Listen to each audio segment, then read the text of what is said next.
Hello everyone, एक बार फिर से आपके साथ आया हूं और ये सेकंड शिफ्ट का सवाल है जिसका एनालिसिस कर रहा हूं, जिसका रिव्यू दे रहा हूं आपको। सॉल्यूशन आपको जैसा मैं बता रहा हूं कि सवाल जो भी पूछ रहे हैं बेसिक पूछ रहे हैं। फिर से सवाल आपके सामने जो है बेसिक सवाल ही है।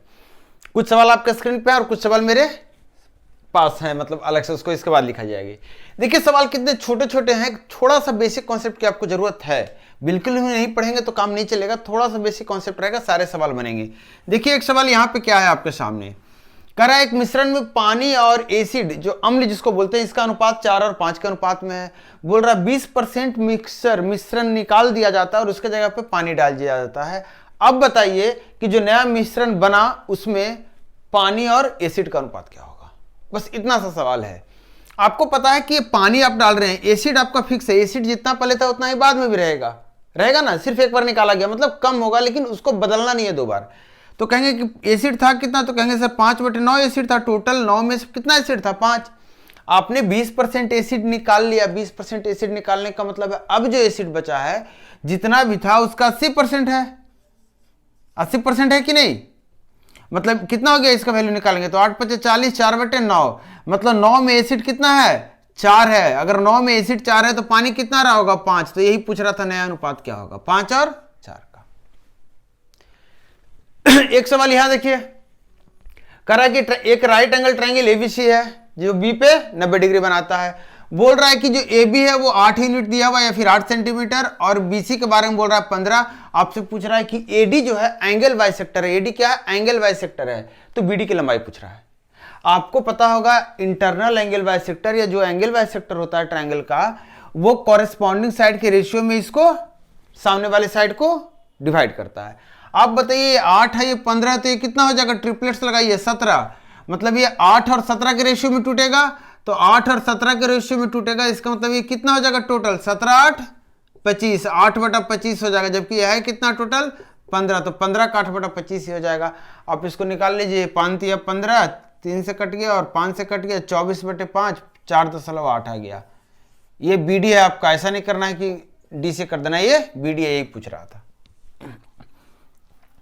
एकदम छोटे छोटे सवाल हैं। यहां पे देखिए आपसे बोल रहा है x⁴ करके दिया हुआ है और आपसे x³ का पूछ रहा है। मतलब अगर x का आपको वैल्यू बता दूं तो आपको याद होगा इसका क्या फॉर्मूला होता है। अगर k या फिर a यूज करते हैं तो यही फॉर्मूला होता है ना, AQ - 3a या फिर KQ - 3k, यही होता है, याद है आपको।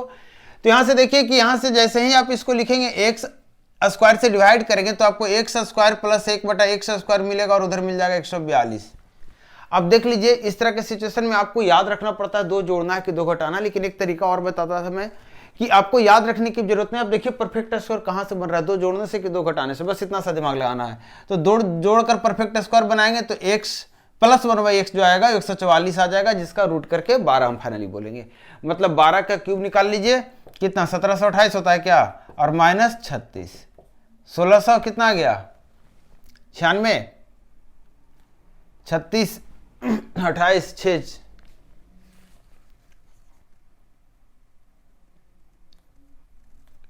6 2 9 92 आ गया ना, ठीक है।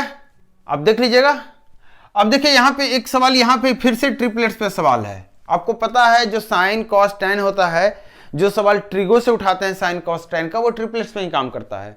यहाँ पे देखिए क्या किया इसने, एक दिया है tan a की वैल्यू 1.1/6, मैंने दशमलव को हटाकर 0 कर दिया तो 11/60 हो गया। इसका मतलब इसको क्या बोलते हैं आप p और इसको क्या बोलते हैं b। तो इस हिसाब से h कितना हो जाएगा, तो कहिएगा सर 11/60 का जो ट्रिपलेट्स होता है उसमें h 61 आता है। अब आपको बताइए इसका वैल्यू नहीं निकाल लेंगे आप, इसका वैल्यू कितना निकालेंगे, तो कहेंगे सर 4 गुना कॉस कितना हो जाएगा b/, और क्या हो जाएगा साइन कितना हो जाएगा p/, कैलकुलेट कर लीजिएगा। एकदम छोटे छोटे सवाल पूछे जा रहे हैं आपसे। आप देख लीजिए कितना छोटा कॉन्सेप्ट है, 240 - 77, 40 घटा के 37 और घटा दीजिए 163/61। एक सवाल यहां पे देखिए क्या कह रहा है, ए किसी काम को 80 दिन में करता है, बी किसी काम को 96 दिन में करता है, तीनों मिलकर 32 दिन में काम किया है, तो आपको बताना सी अकेले कितने दिन में करेगा। देखिए लास्ट जो फर्स्ट शिफ्ट का एक सवाल आया था टाइम एंड वर्क का, उसको मैंने बताया था एलसीएम मेथड से बनेगा, क्योंकि वो एलसीएम मेथड से थोड़ा सा शॉर्ट हो रहा था। ये आपको एलसीएम मेथड के बिना शॉर्ट हो जाएगा। क्यों शॉर्ट हो जाएगा, क्योंकि तीनों ने 32-32 दिन काम करा है, तीनों ने 32-32 दिन काम करा। अगर ए ने 32 दिन काम किया तो इसने कितना कम किया होगा, कहेंगे 32/80, मतलब 2/5। बी ने अगर 32 दिन काम किया होगा तो कितना क्या होगा, 32/96, मतलब 1/3। कुल मिला के कितना कम हो गया, 6×5 11/15, मतलब सी के हिस्से का कितना काम बचा है, तो कहेंगे सर 4/15। 4/15 सी 32 दिन में किया तो 4×8 32, और एक काम कितना करेगा, 120 दिन में। यहां पे मैंने एलसीएम मेथड नहीं लगाया क्योंकि यहां पे मुझे डायरेक्टली ये चीज निकला। अब ये एक सवाल है, इस सवाल में आपको सोल्व करने के लिए थोड़ा सा दिमाग में रखना होगा बात कि अगर इन दोनों को आप गुना करेंगे, इन दोनों को गुना करेंगे तो ध्यान दीजिएगा आपका क्या आ जाएगा, इन दोनों को गुना करेंगे तो आपको आएगा a² x² प्लस b² और b² x²।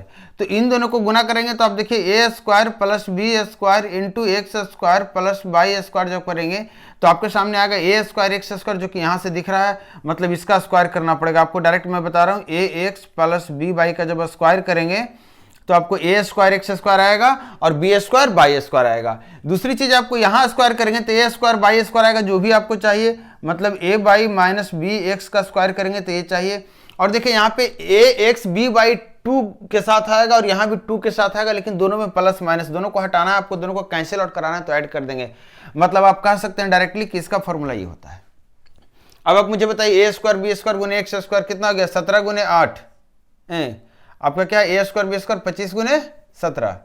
तो आपसे अगर ये आपको डायरेक्टली पता है तो 25 गुने 17 कितना हो गया, और माइनस क्या करेंगे आप, ax प्लस by मतलब 64, और इसी का रूट ले लेंगे।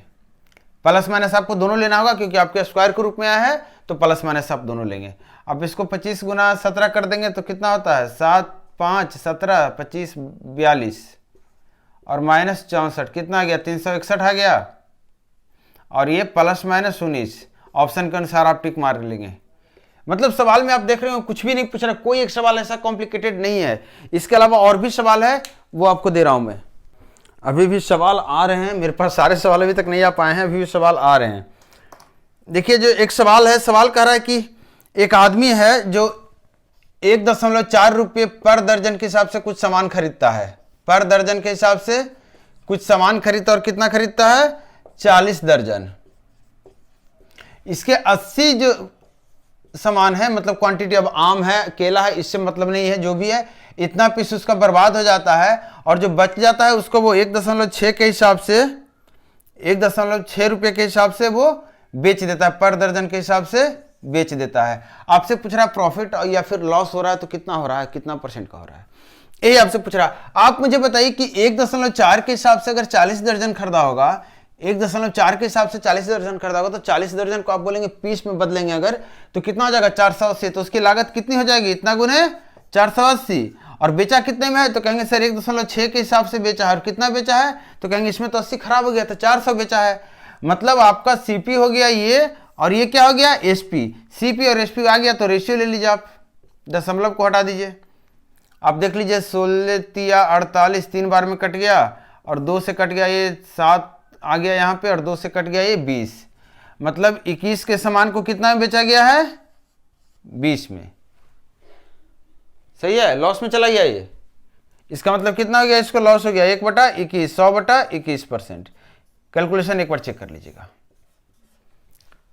एक सवाल जो और है मेरे सामने, ये क्या कह रहा है, एक सवाल ये था आपके सामने आया था कि AB और CD 2 कोड है, AB और CD 2 कोड है, और बोल रहा है कि AB जो कोड है इसका जो जहां पे मिलता है, इस पॉइंट का नाम कुछ दे रखा था शायद वो, और ये जो 2 टुकड़े में बढ़ता है, 6 5 के टुकड़े में बचता है, A है, चलिए O है, ये B है, और CD के बारे में बोल रहा है ये 4 है, और ये 5 ये D है, और आपसे CD का लेंथ पूछ रहा था, आपसे CD का लेंथ पूछ रहा था।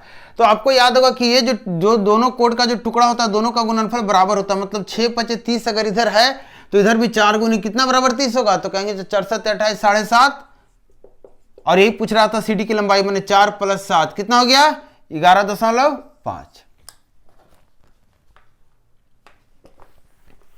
देखिए एक सवाल कर रहा है कि एक ट्रायंगल है जिसका साइड दिया हुआ है, 2 साइड दिया हुआ 12.8 और 9.6, और पहले पे जो परपेंडिकुलर हाइट है सामने वाले वर्टेक्स से, इसका लेंथ आपसे पूछ रहा है, जबकि दूसरे पे परपेंडिकुलर जो हाइट है इसका लेंथ आपको दिया हुआ 12।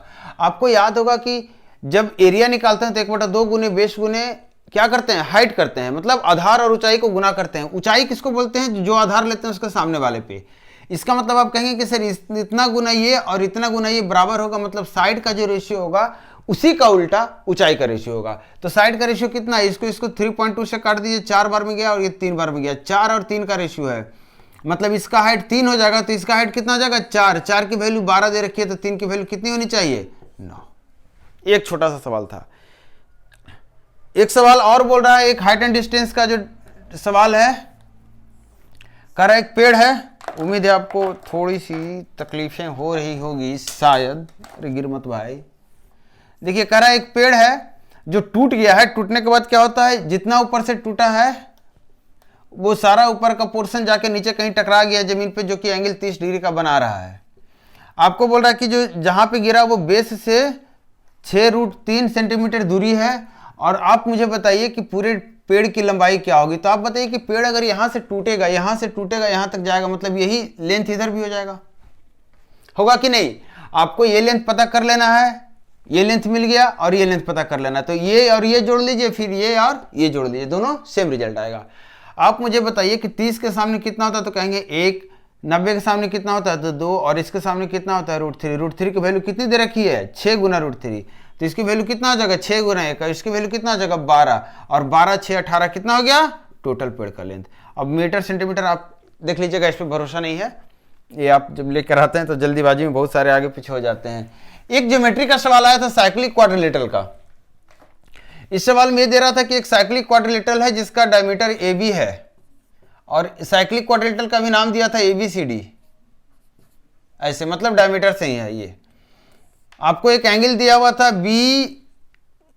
BAD और C, ADC आपको दिया हुआ 118 डिग्री, और आपसे बोल रहा है कि CAB एंगल कितना होगा। CAB मतलब ये एंगल आपसे पूछ रहा है कितना होगा। यहां देखिए सेंटर कहीं रहा होगा, आप याद कीजिए, अगर सेंटर यहां कहीं रहा होगा तो आपको अगर ध्यान है तो आप कहेंगे कि सर ये सेंटर है, डायमीटर है, तो हमारा ये एंगल हो जाएगा 90 डिग्री, और ये 90 डिग्री हो गया। दूसरी बात, साइक्लिक क्वाड्रिलेटरल के आमने सामने के कोण कुल मिलाकर कितना होता है 180, मतलब ये 18 है, तो 20 से 70 ये कितना हो गया, सॉरी 62, ये कितना हो गया 62 डिग्री, तो ये 62 हो गया, तो ये हमारा 90 है, तो ये कितना हो जाएगा 2 और 8, 28 डिग्री। यही सवाल था। सारे सवाल सिर्फ कॉन्सेप्ट बेसिस पे हैं, कोई भी सवाल ऐसा नहीं है। एक बच्चा वाला सवाल भी पूछा था आपसे, एक ट्रायंगल का 2 साइड दिया हुआ था 15√3 और 20√3, और आपसे पूछ रहा था कर्ण कितना होगा, कर्ण कितना होगा। तो आप मुझे बताइए कि कर्ण कितना होगा। तो आप देखिए कि √3 यहाँ भी गुना है, √3 यहाँ भी, तो √3 यहाँ भी गुना होगा। आप देखिए ट्रिपलेट्स लगाने की कोशिश कीजिए, तो 15, 20 में ध्यान से देंगे तो 5 × 15, 5 × 20, तो 5 × 5 = 25, मतलब ये कितना हो जाएगा 25√3।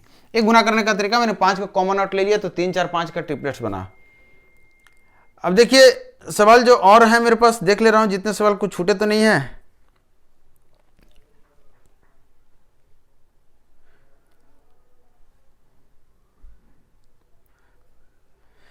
चलिए, तो इतना ही सवाल मेरे पास है।